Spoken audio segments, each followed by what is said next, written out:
रामायण की कहानी घर घर में सुनी जाती है, लेकिन राम की बहन शांता का उल्लेख कहीं नहीं होता।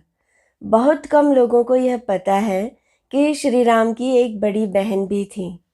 उनका नाम शांता था और उन्होंने राजा दशरथ और श्री राम के लिए बहुत बड़ा त्याग किया था। आइए आज के एपिसोड में हम सुनेंगे भगवान श्री राम की बहन शांता की कहानी।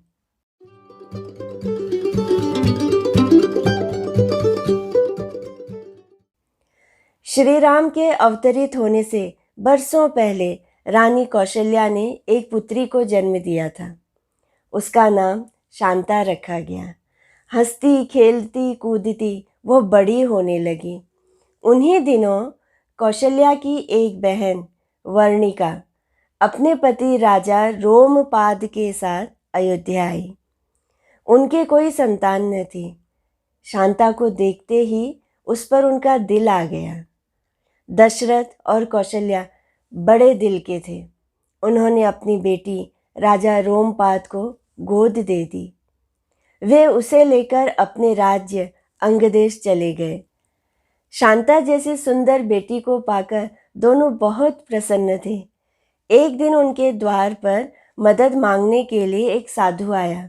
राजा रोमपाद अपनी पत्नी और शांता के साथ बातों में इतने तल्लीन थे कि उन्होंने साधु की तरफ ध्यान ही नहीं दिया। इससे साधु नाराज हो गया। उसने शाप दे दिया कि तुम्हारे राज्य में अकाल पड़ जाएगा। समय बीता और सच में उस राज्य में अकाल पड़ने लगा। बरसात बंद हो गई, खेती बर्बाद होने लगी। कुछ ही बरसों में उस राज्य में लोग दाने दाने को मोहताज हो गए। सबने राजा से मदद मांगी। राजा को कुछ नहीं सूझ रहा था। ऋषियों और विद्वानों से विचार विमर्श के बाद एक उपाय सूझा। राजा को बताया गया कि जंगल में ऋषि श्रृंग नाम के एक ऋषि रहते हैं। उनके माथे पर छोटी सी सींग उगी हुई थी, इसलिए उन्हें श्रृंगी ऋषि कहा जाता था। जब वह पैदा हुए तो उनकी माँ उन्हें छोड़कर चली गई थी।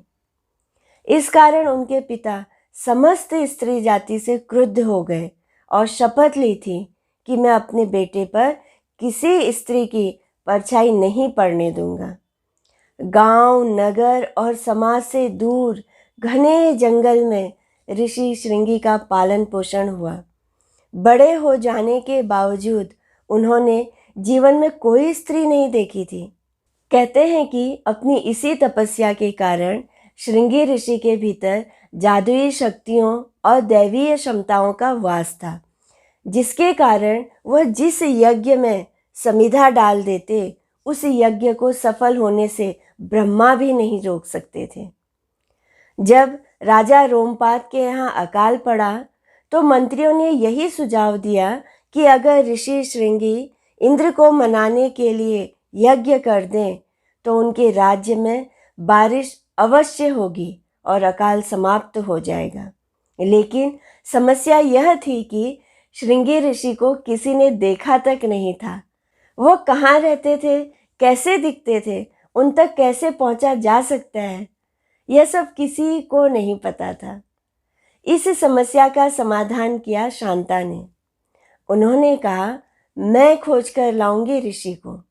वो घने जंगल में चली गई और ऋषि को खोजने में सफलता पा ली।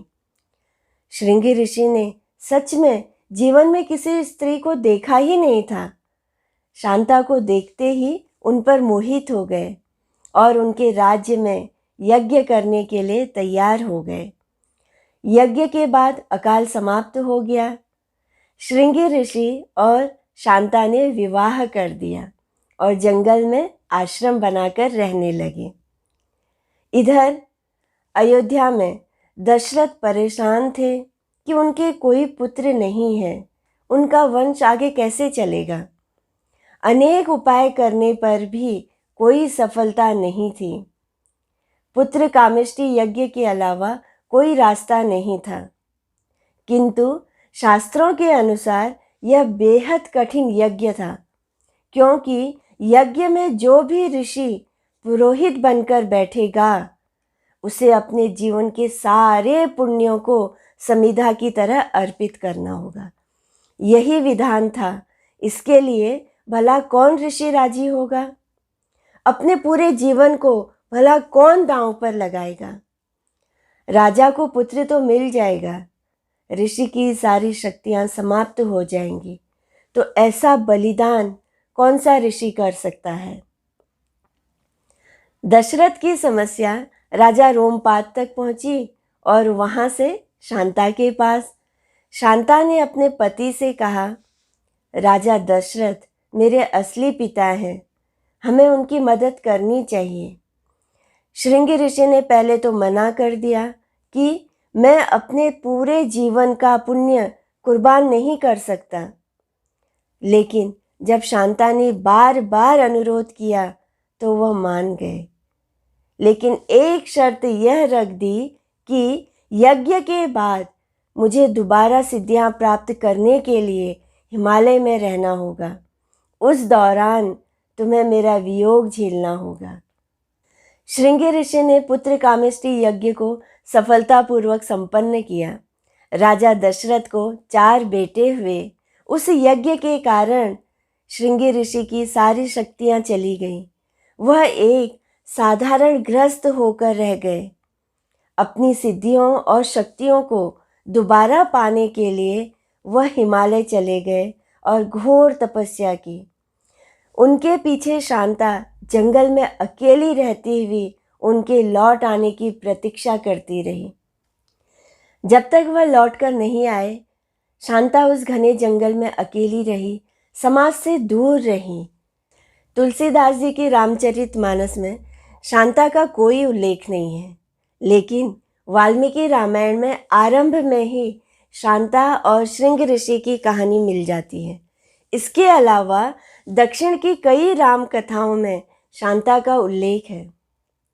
मन में एक प्रश्न आता है कि क्या स्वयं श्री राम शांता दीदी के बारे में जानते थे? इसका किसी ग्रंथ में उल्लेख नहीं है।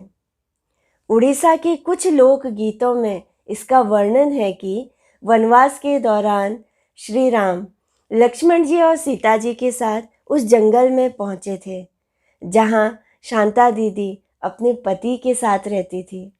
तब तीनों ने शांता से आशीर्वाद लिया था। शांता का जीवन एक त्यागी स्त्री का जीवन था, जिसने अपने दोनों पिताओं, जन्म के पिता और पालन के पिता, दोनों पिताओं की मदद की, अपने सुख सुविधा को छोड़ दिया। रामायण की कहानी आगे बढ़ी, प्रभु श्री राम का जन्म हुआ, तो इसके पीछे सबसे बड़ी भूमिका उनकी बड़ी बहन शांता की है। लेकिन विधि का विधान देखिए, शांता को ही सब भूल गए। आज हम सबको यह याद दिलाना पड़ता है कि श्री राम की एक बड़ी बहन भी थी। मुझे ऐसा लगता है कि इतिहास ने शांता के साथ अन्याय किया है। क्या आपको भी ऐसा लगता है? कमेंट बॉक्स में मुझे अपनी राय ज़रूर बताएं। इसी के साथ मैं यह भी बताती चलूं कि हिमाचल प्रदेश में कुल्लू से 50 किलोमीटर दूर श्रृंग ऋषि का एक मंदिर है, जहां श्रृंग ऋषि के साथ शांता देवी की भी पूजा की जाती है। वहां माना जाता है कि शांता देवी की पूजा करने से भगवान श्री राम का विशेष आशीर्वाद मिलता है। वेद, पुराण, रामायण, महाभारत से अनेक अनछुई और अनोखी कहानियाँ सुनने के लिए YouTube पर मेरे चैनल को सब्सक्राइब कर लें और Facebook पर मेरे पेज को लाइक कर लें। जल्दी ही मिलेंगे अगले एपिसोड में। तब तक मैं डॉक्टर भावना पंत आपसे आज्ञा लेती हूँ। नमस्कार।